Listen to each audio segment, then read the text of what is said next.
record my screen, so I will share it. Speak up.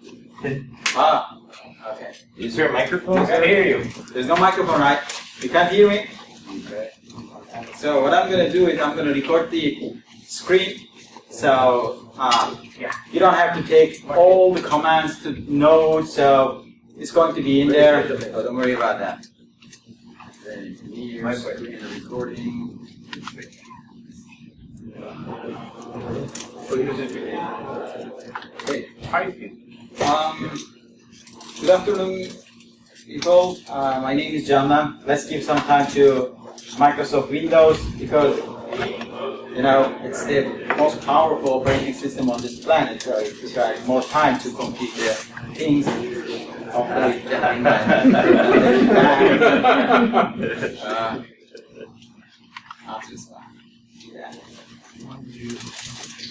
okay, so before Windows show up, so I'm going to ask a few questions to you guys. How many people are penetration testers here?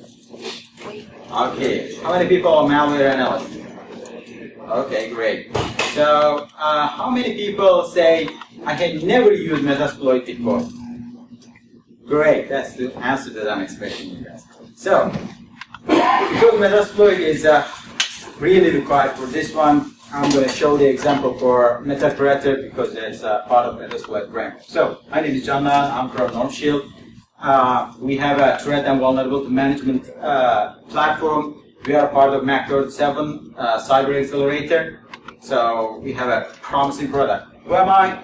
My name is Candan and CTO and co-founder of NorthShield. I have a Bachelor of Science Computer Engineering. I managed the networks and security for more than 5 years, and I then realized that being a defensive part is not as good as being an offensive part because offense people have bigger, higher advantage than us because attacking is easier than defending, right? Yeah, so I become penetration tester, so I'm running a pen testing more than 5 years, and we decided to found NorthShield last year, so we are running that. I have a bunch of network and penetration testing and forensic investigation certificates. This is my email, my Twitter address, and we are also running a free cybersecurity training course, which is called Free Cybersecurity Training. You can search it on Meetup. Let me quickly show that. If you guys are interested in, please sign up for that. This is our free training course. The next Meetup is going to be March 8th. So we need a space for that. If you guys have a good space to hold more than 60 or 70 people, please let us know. We're going to teach threat hunting and SOC analysts in this year. Last year we teach the ethical hacking. All right, so let's go back. What we're going to talk about is we're going to create some fully undetectable MetaPredators. So we are going to create malwares. Yes, that's going to be malware. In this section, there is nothing defensive. There is nothing related with security. It's usually related with attacking. Let antivirus people to solve this problem. If you're a pen tester guy, if you are going to testing a local network, you're gonna need to use a MetaPredator. But unfortunately, a lot of malwares can easily identify the traditional MetaPredator. So we are going to talk about 6 tools if we have enough time. So I need to cut from somewhere if I run out of time. So the first one is MSF Venom. As you guys already know that MSF Venom is Metasploit frameworks by built-in library to generate the MetaPredator. So if you type MSF Venom -H, it's gonna give you the help of what's going on here? I'm trying to get the recording properly. Okay, great. What's your name, sir? Candan. Okay, cool. I just want to make sure I have the right people in the slide title. Okay. So MSF Venom helps you to look at the encoders or create the basic malware. So what I'm going to do is I'm going to create a malware if I can see the screen. Yeah, I'm working on getting this thing to function. Okay. Why is it? Okay, come on. Deactivate and activate. And let's see if that fixes it. It fixed it one other time when I had this problem.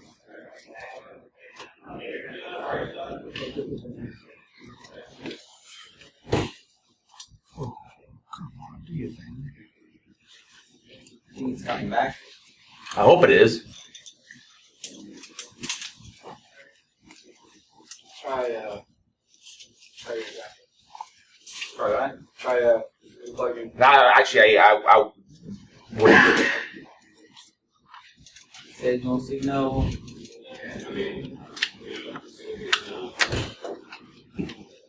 Okay. Deactivate. Ouch. Activate. No. Maybe. Come on. Do it. Oh, man. Game up. There you go. Okay. Great.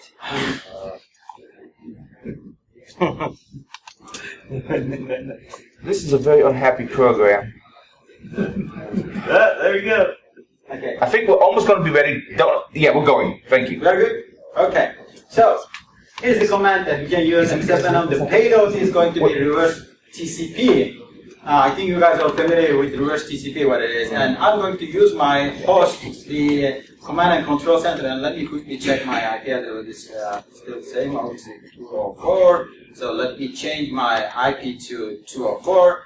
I'm going to use 443 as the local port. It's going to be a format of executable, but you can use a bunch of different formats. So for example, here, it says that you can create any kind of interpreter. It doesn't have to be executable. You can create an L for Linux boxes, or maybe you can use PHP or ASP.NET, or even you can create transform formats, which are the source code of an interpreter. So, for example, you would like to create your own interpreter to embed in an application. You need a C# code for that. You can do it with MSF Venom. As you can see here, so it says C# or Java or Put those down better. Yeah. Sorry, I'm not saying it. Go ahead. Okay. So, I think it's created my. Okay. So let's hit enter, and it's going to be, our name is going to be MSF underscore reverse TCP 202 443. Actually, I prefer 204, but anyway, this time let's assume that it's okay. Right when oh, there you go. Everything show. Okay. It is saved here. But forget about this line. It's something else. Okay. So let's copy that thing.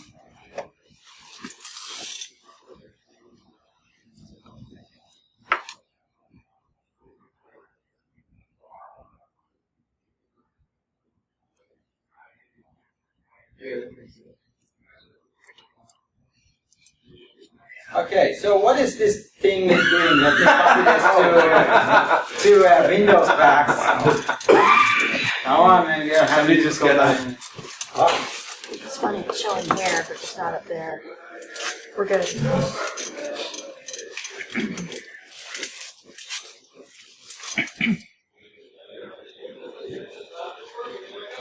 Okay, new folder. It's going to be, let's say, BSides.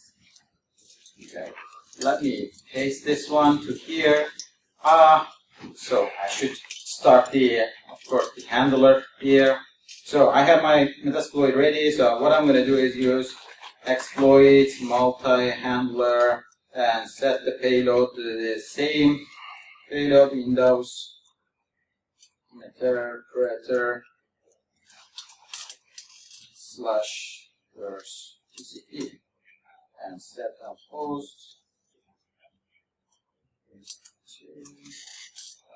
Two dots, 204.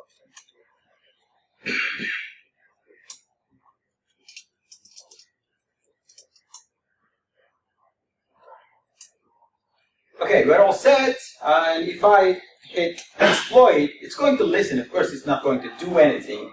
But if I run this thing here, it's going to connect to command and control center. Here we have the interpreter session. What you need to do first is check out the whether you are in the right machine. So you may have a multiple meta-priority sessions at the same time. So we are in a Windows machine, and what you need to do is you need to get the system right. So what I'm going to do is I'm going to get the system. So it's going to try the multiple methods, but since I'm an administrator on that machine, I can easily get the machine. So at this stage, you have the full control of that machine. So what do you want to do? So for example, let's say run VNC, if it is going to work. So I want to see what's happening on that Windows machine. So, okay, this one is not supported anyways. But let's start key scan start, okay? I want to record the keyboard. And here what I'm going to do is, let's assume that I open the notepad here and assume that this displays is Facebook. And my username is Candan and my password is super secret password. Okay.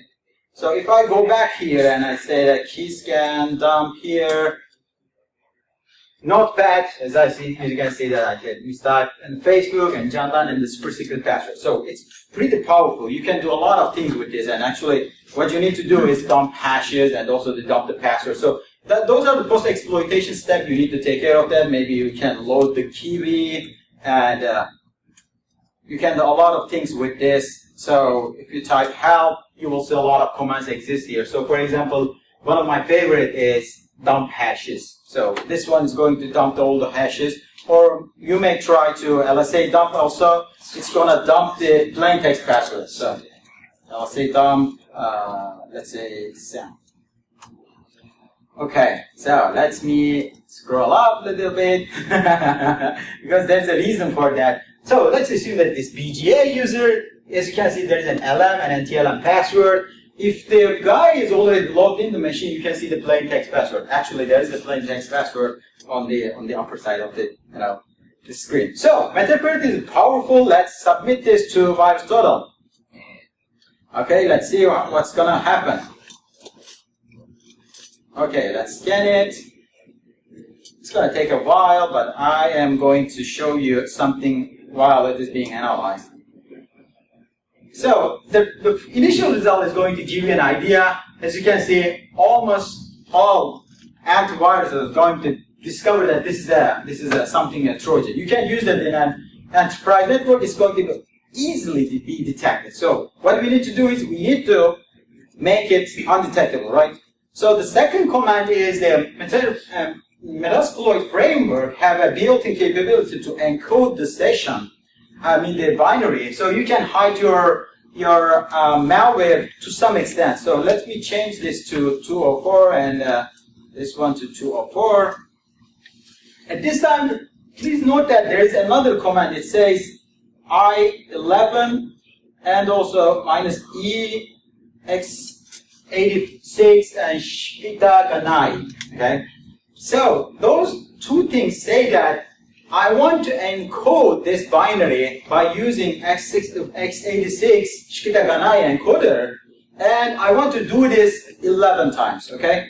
So it is actually encoding the binary multiple times. And here, it says the X disk to vht.exe is actually a legitimate binary, by the way. It's not a malware. So I will copy this and just make sure that it's not a modified version. Here, let's say replace. What it's going to do is it's going to take the properties and also binary space of this executable, and it's going to embed a Trojan on that. It's going to be method-printed again, but it's going to look like this to VHT. Okay. So let's hit enter. Let's wait for the result show up. And when I look at it, it says 45 over 58. So that's not a good score. And a lot of malware, antiviruses can easily detect that, even Microsoft. So. Okay. So what we need to do is we are going to use our new executable to check whether it's being still detected by some antiviruses. So what was that name? VHS. reverse TCP 204.443. Okay, reverse TCP 204.443. This is right. So instead of using a custom template, you're just embedding that into a non-infected binary, basically. Yeah, kind of. Exactly. So we wanted to our binary to look like a legitimate binary. So that's why we are using a normal Windows. Actually, it exists in system internals. How many people use the system internals before?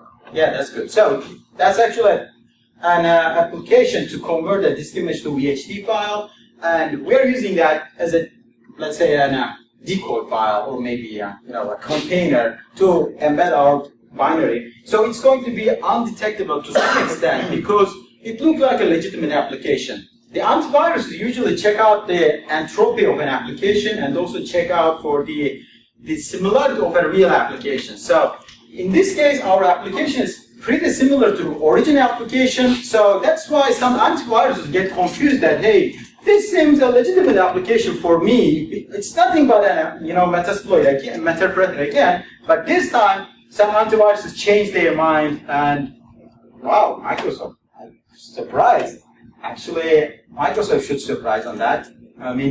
So as you can see, some of the antiviruses already failed. Symantec is the exceptional one here. It says I'm failed, but if you run that application, it's going to run an dynamic analysis or behavior analytics on that application, on that binary. So it's going to catch that. It doesn't mean that it's not going to be detected, but it means that at least you can copy this application to that machine, okay? But when you run that, you have another challenge, okay? In that case, it's a dynamic analysis. So we are good, but it's not good as we expected. So what we're going to do is, MSF Venom is the best score is half of them, okay? You can't expect more than that. What we're going to use is, we are going to use another tool which is called Whale Revision. How many people used this before? Okay, great. So Whale Revision was super perfect when it's early ages, but unfortunately, its signature database became to be detected. So it is on GitHub, so you guys can easily find that Whale-Revision, and it's built in Kali Linux as well. So you can just go through here, copy that, or you can use apt-get install Whale-Revision. So what it's doing is using some tricks to bypass firewalls, the antiviruses. So it has a number of payloads already built in here. You can use Ruby, Python, PowerShell, C#, whatever you want. So it's easy to use, actually. That's the biggest advantage for that. Let's use some C libraries here. So what I'm going to use is the sixth one, okay? Let's use the 6. And it's easy, local host, local port. And let's say lhost is 172.16.204, and set L port is 443. Okay, and say info. Here we have our initial configuration. It's nothing different from our MSF Venom. Let's generate this one, asking for a name for this binary, and I'm going to use this as a wheel _ reverse TCP and 204.443. So here's the problem. It's generated under this folder. We're gonna get that point, and it says don't submit samples to any online scanner, and this is what we're gonna do. So the more samples you submit to VirusTotal, the more antiviruses get trained, right? They can get more samples to identify what's wrong with this binary. They can, get better on this. But this is the nature of the, malware generation. You have to submit your sample to online scanners in order to make sure that it is being not detected. So it is under compiled. It is Whale Revision something. Let's copy this one to our folder again. Paste here, and let me open another VirusTotal window and submit this one. They do have a no distribute one that you can use. Pardon me? They do have a no distribute virus scan that you can use that doesn't distribute. out to the antivirus vendors? To be honest with you, I don't know. Really, some of them are sharing. I think some of them are not. But if you guys know the answer, please don't hesitate to answer that. But They actually talked about it, I think, at a Veil Evasion talk at BSides NoVa, but you want to use that to stop you from shitting in your own bed for lack of yeah, that's right. Okay. So as you can see, the score is not as good as even the MSF Venom itself. So in the early ages, I remember Veil Evasion you can get a grade like 5/55. So it was great on those days, but unfortunately it's not good. But the good thing is you can use still the PowerShell. It is still working like 24 to some extent. And let's say outpost is output is this and generate. Okay, this time it's going to be available. PowerShell and 204 and 443. Okay, it's been generated. This time it's going to be under source because it's a PowerShell script. It's not an executable. So if I put this to here and submit it to VirusTotal,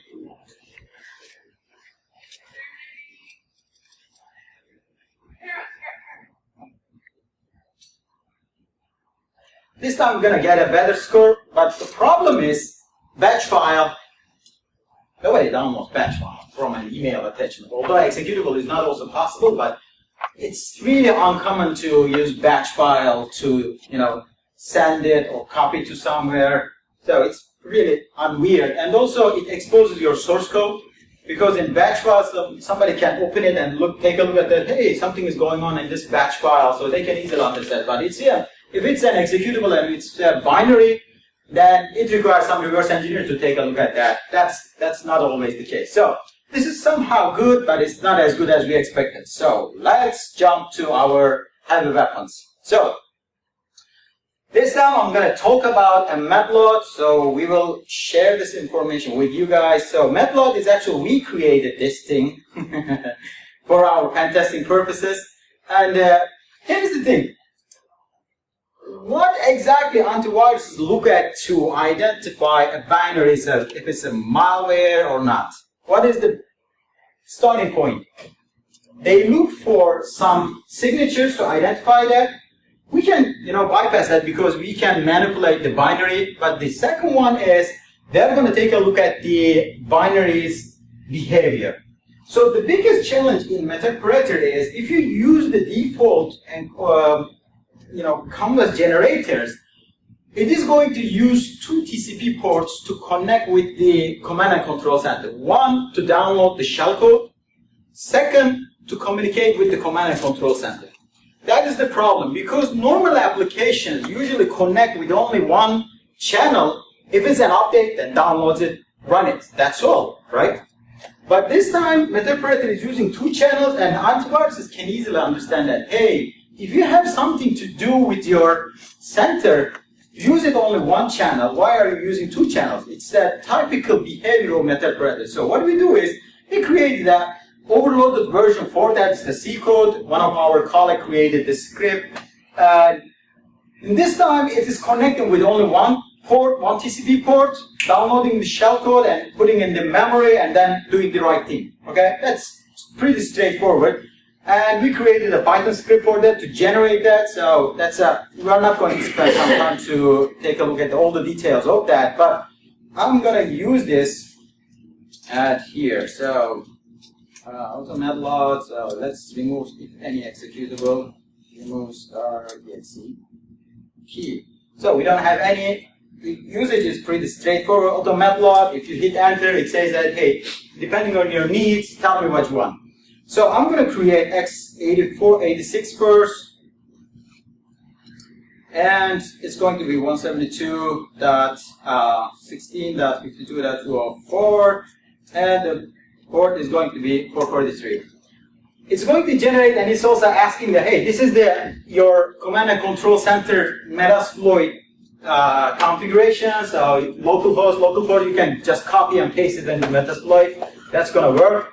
even it can start the listener for you, so you don't have to type. So you can just type yes, and it's going to create a listener for you. So I'm not going to start the listener now, but I would like to submit this finding to VirusTotal as well. Oh, yes, here. Let's copy this and paste it here. And open another VirusTotal window.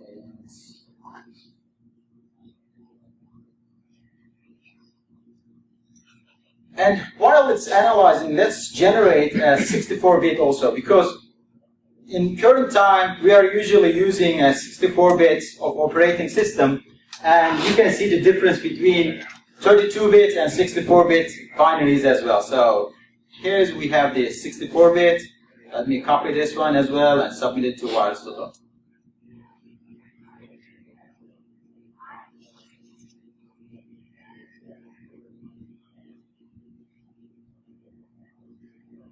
Okay, let's look at these 32-bit.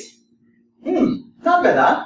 At least we already eliminated some of the big dogs like AVG, like LKBAS, like Bitdefender, Commodore, Clam AV, then open source, Kaspersky, of course Microsoft.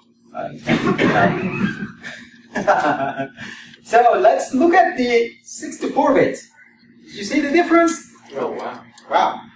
Actually, that is the biggest challenge on antiviruses now. 64-bit has a double size of address space, so you have double flexibility to escape the signatures, right? Because assume that you would like to generate all the virus signatures with 32 bits. So the combination is going to be, let's say, X amount of data, right?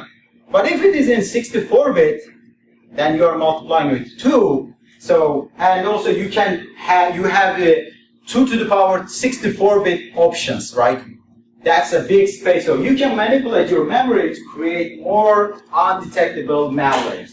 So let's copy this thing to one of our machines. So actually 32-bit, I have a 32-bit machine here. So here I have a machine with pretty up-to-date Avira antivirus and also Microsoft Defender and Clam AV. So we have 3 different antiviruses here. I can easily copy that. I can easily download that because Chrome is also not detecting the, it can be downloadable from the internet. So it has a script here. Let's copy this thing so I don't have to waste my time on this.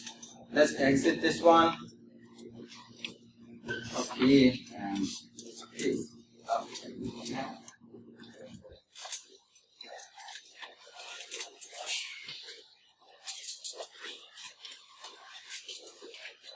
Okay, so handler started, it's listening.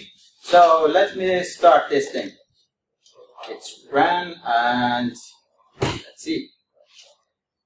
Sending the stage and connecting. Let's take a look at that. Our binary here. So it's I think crashed. I don't know why, but it's not detected by malwares, but antiviruses. But I don't know what happened. Oh, okay. So here's the problem. Here is the problem. I'm actually crashing there.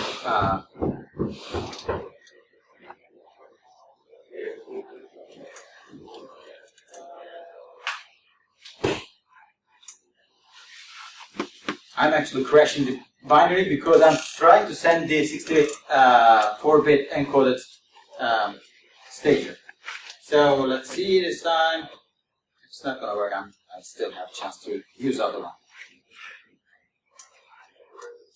Okay, anyway, I have some problems here, but I don't want to waste time because I want to show another thing to you guys. So that's going to be the last thing. The other one is this shelter. So if you guys heard shelter before, it is using the normal binary. So I will use a decoy binary here. It's a div to VHD. So this time, this is going to analyze my binary and create a copy of this by embedding the metaparameter payload. So if you are using Kali Linux, just type shelter. It's gonna open you an Windows emulation environment, which is running on Vine. So you can choose an automated payload generation that's going to be pretty straightforward. Why is it not coming? Yeah.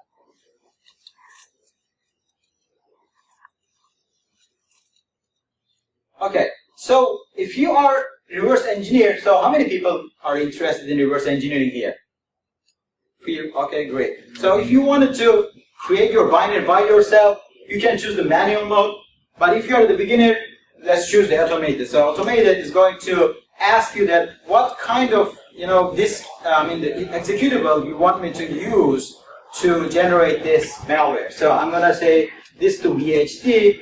It's backing up my binary, and it's going to analyze the binary. It's going to actually run this binary on Vine environment, look at the instruction sets, and it's going to decide to meta-operator payload depending on the binary's infrastructure. So here's the thing. Let's say in my meta-operator, I need a bunch of commands like jump to ESP and copy ESP to EVP, things like that. Let's assume that I need a bunch of commands required. So what Shelter is doing that, analyzing the binary, finding the piece of codes, and using those codes or the instructions already embedded in the binary, use that as the meta-operator stage encoder, the stage creation. So that becomes a lot more undetected because the meta-operator shellcode is actually a part of binaries itself. So it makes sense for an antivirus to look at a binary and say that, hey, that seems an absolutely legitimate application because I saw exactly the same set of binaries in this executable, so it should be legitimate because it is created by the world's most powerful and secure organization, which is Microsoft. So that has to be, that has to be secure. So it says that stealth mode enabled. Let me talk about that a little bit because stealth mode is some of the interesting property. If you enable that, your application will run just like a normal application, but it's going to run the meta-operator payload as well. Okay? But if you disable that, it's going to run itself, but it's not going to show the application's original properties. Okay? So I don't need that because I don't want to see what my application look like. Okay, so I will use the meta-operator from the list. I will use the first one. So lhost is going to be 172.56.52.204, and the code is 443. It's going to generate, and if you submit it to VirusTotal, so it's being created, the original binary is actually modified. So let me copy and submit it to VirusTotal, and let's see how it goes. So I think I'm running out of time, but I would like to show this last example as well because I spent a lot of time in projection. Okay, so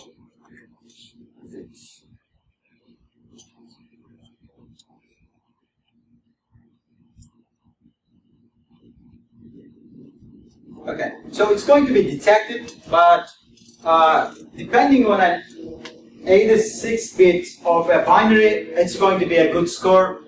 So yesterday I checked that it's going to be between 5 to 10 antiviruses are going to catch, but 86, the 32-bit binaries, it's really difficult to get the full score, but this is doing a great job.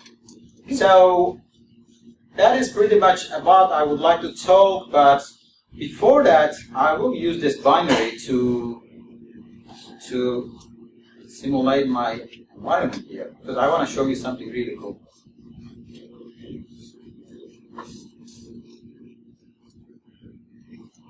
Let's exit from Amazon Exploit Framework for a second because that thing bothers me.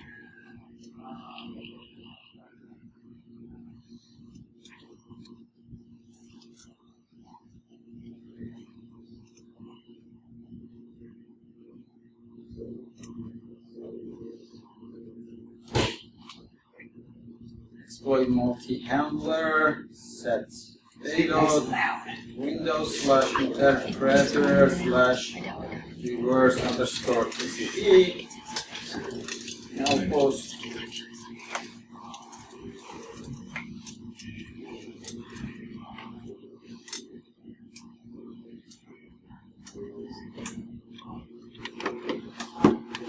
Okay, let's start the listener, and as you can see, nobody is detected. Let's run this. Come on. Sorry. That's the most excited part. Everyone think that I'm cheating. It should come back in a second. Okay.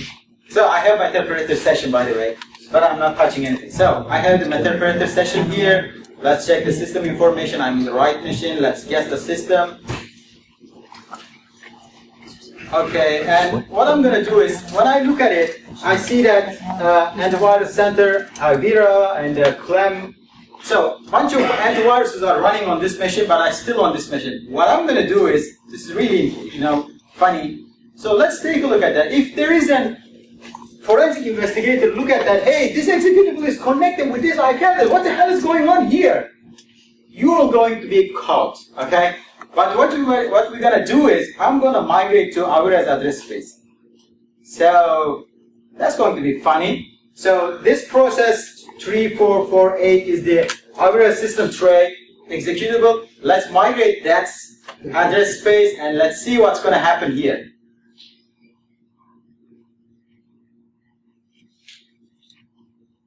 Okay, migration is completed. So let me okay, yeah. My executable becomes dormant now, so I have to see that right now. Okay, let's investigate here because I think the representation is a little bit weird here. And if I look at properties and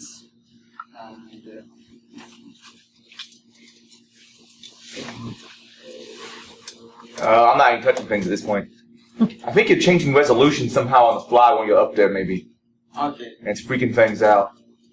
Anyway, so I already done. I think because I want to show that this thing is connecting me. But anyway, so I don't have any disk2 thing executable anymore. So no disk2 VHD available here. You can kill this executable. Actually, it doesn't exist anymore. So if you say that go to process, it doesn't exist. So although I don't know why this is, I think maybe it's coming from its cache, I don't know, but that executable doesn't exist, but this thing is communicating with my command and control center, which is my interpreter anymore. So we see that even antiviruses can become malware. So that's the end of my presentation. If you guys have any questions, please don't hesitate to ask me.